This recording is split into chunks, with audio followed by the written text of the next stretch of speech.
Na području općine Stari grad trenutno je registrovano 500 subjekata koji se vode kao stari tradicionalni zanati. Većina njih je u posljednjem periodu ipak zadržala samo naziv ili izgled izloga, a bave se nečim sasvim drugim. Vehid Tulek nedavno je registrovao proizvodnju bosanske džandar baklave kao stari zanat. Recept je u posjedu njegove porodice više od 100 godina.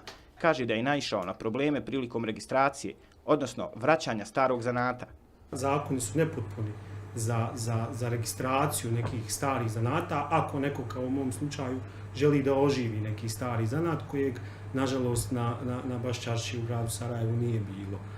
On navodi da su zanatlije prepuštene sami sebi, brinu se za marketing i plasman. Većina ih ne može opstati bez pomoći države. Jedan od održivih modela koji bi bio za stare zanate, koji su pred izumiranjem ili pred gašenjem, bilo bi kupovina samih tih proizvoda različitih nivoa vlasti koji bi se dalje poklanjali na nekim prijemima, prezentacijama.